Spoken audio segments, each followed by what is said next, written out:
Welcome back to At Home with Roby. I'm Patrick McIsaac from Roby Electric, along with Trent Haston from the Roby family of companies.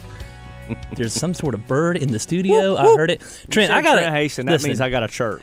You just got a haircut and you look nice and dapper, and you're wearing a hat. My excuse is a lot different. I need some hedge trimmers on my head. Well, let me clarify why I wear a hat. I don't wear a hat because I have a big afro to hide. I wear a hat because I have a big forehead to hide. I gotcha. And when I get a haircut, my forehead expands. Let me see that thing. I gotcha. I see a little light radiating I will off your say head. when I walked in the house last night,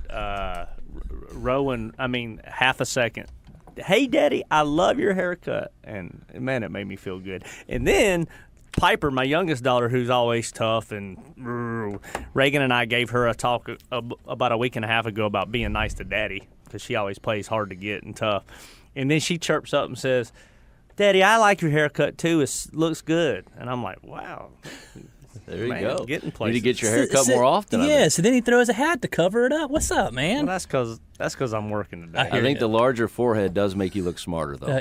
I like that look. Is that what you're going for? Oh, I got a nail with this. Hey, Colin, I got a question for you, Colin. Who cuts your hair? I cut my own hair over, he's over not my only, sink. He's not I'm only. not gonna pay somebody to do this. So please check our podcast out. Check us out online. We'll give you the web address. I don't know it off the top of my head. What's the athomewithroby.com? You can get the Facebook on Roby Realty. I'm looking at Travis in the Roby background. Electric. But check us out. You can actually watch us, and you can see there's a nice glare from two gentlemen in the room today. And Patrick's hiding an afro. I've got a long piece of hair I'm working with today. And I don't think TJ's ever lost a strand of hair.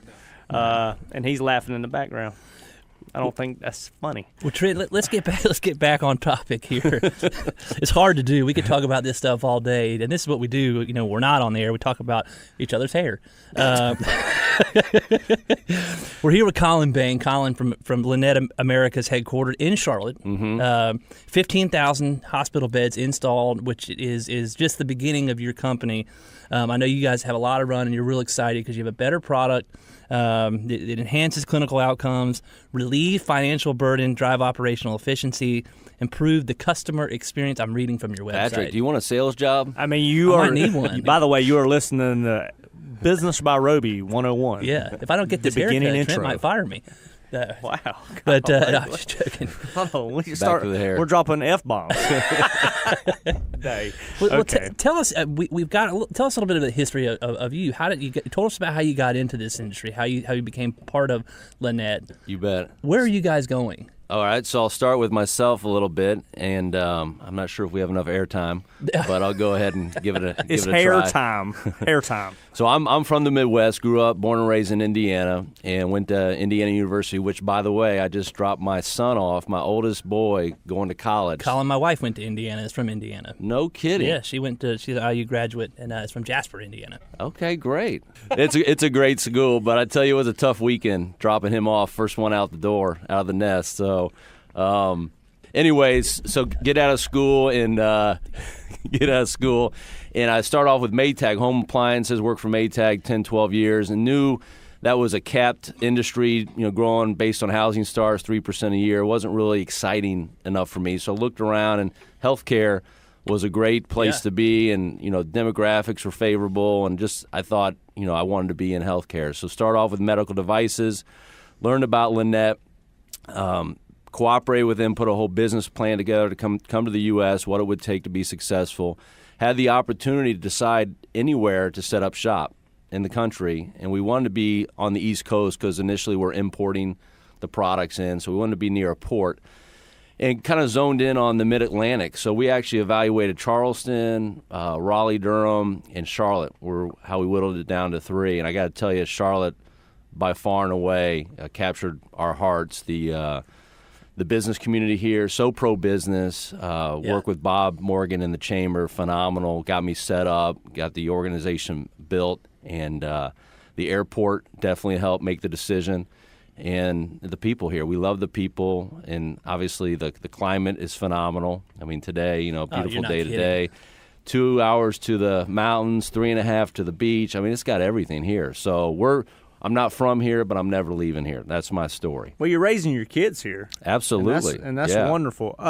Does the Does the rail yard help? Do you bring your product to Charlotte? We bring it into Charleston, so it depends on where the installation, where the hospitals are. But typically for stocking product, we bring it through Charleston, and then we rail it up here.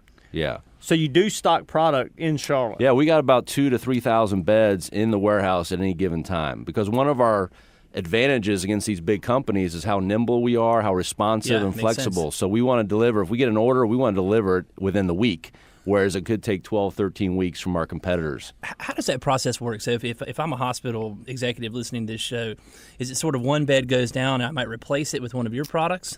Typically, it's large quantities. Okay. Typically, hospitals put together investment plans for their equipment that span many years. So, for instance, I want to replace all 800 of my beds. Well, I'm going to do 200 this year and 200 throughout. So it's very well planned out, and they have to budget the dollars to do it. So Sure. The onesie-twosie is only when needed, kind of emergency type situations, but typically it's hundreds of beds at a time.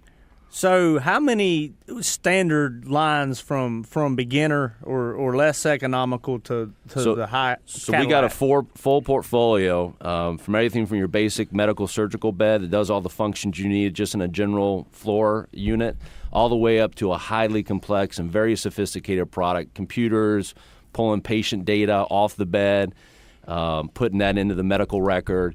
And those can go in the ICU environment, critical care type environment. Sure. And those, so kind of low to high. And then we just launched, you mentioned having a baby. We just launched a birthing bed 2 weeks ago. Really? So that's been a great experience that we can now help bring new lives into the world. So talk about, fulfillment and making a difference. That's been a great experience. So this bed has a lot of adjustments to it and allows for the labor process to be a little bit more, obviously can't say easy because we've never given a baby, but easier, I would say. And actually, we think we have a story around preventing unplanned C-sections based on the different positions and how you can manage the baby's position throughout the labor and delivery process. So we think this is going to be a home run. That's a big deal. I mean, that Absolutely. really is, because I know that most people want to go through that natural birth. You're right. So to have to go through the C-section afterwards, and you can prevent that. And there's a lot of costs. I was about to say, cost C-sections a lot more expensive. Much more expensive. I mean, my wife, through my 4 children and listening to her a little bit, she talks about how some doctors are known, or it's a theory that they drive C-sections because there's more return revenue in the C-section, which is terrible because it leaves scars. It's a lot tougher healing process for the lady. I got a question for you. Do you ever think Linet, will manufacture beds in the great United States of America? Yeah, that's our plan. It has been from the very beginning. Once we get to a kind of a critical level of volume, and we think that's around 10,000 beds per year, once we hit that level, it makes sense from all the economic standpoint to actually have production locally. So my goal has always been to build a factory, create new jobs, have local U.S.-made product.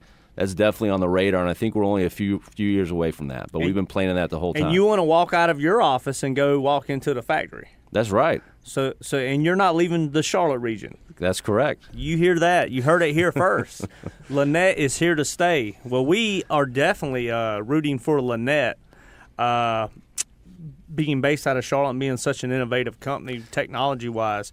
Can you give us a little rundown on your family? You said your oldest son just went to Indiana. Yeah, so got a great family, beautiful wife, been married 20 years, and puts up with me thick and thin. So she's my rock, Tara, and 3 kids. My 18-year-old Parker just went to Indiana, starting college experience, and I have a daughter who's 17, so she's right out the door the next year.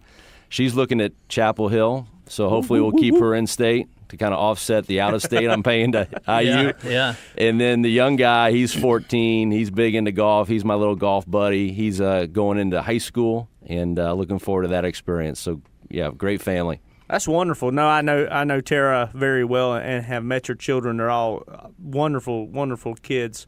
But Tara has the same name as my sister. My sister's name is Tara Taylor Jean. So okay, pretty cool. She was Tara till the 3rd grade. Then 4th grade she turned into Taylor. Oh, really? I don't know. That's a Southern thing, I guess. Well, Colin, give us a plug. How can people look up Linet? And thanks for being here. Yeah, you bet. Thanks again for having us. www.linet, Linet.com or LinetAmericas.com. And we're on Facebook, so like us and follow us, and LinkedIn as well. So we're going to do a lot of exciting things in the future. We're just getting started. And hopefully you'll see our products a lot more around the Charlotte area. That's a personal mission of mine, is I don't want my family and friends complaining about their experience on the bed when I've got a much better solution for them. So stay tuned on that. Well, thanks for joining us. You're listening At Home with Roby. We'll be right back.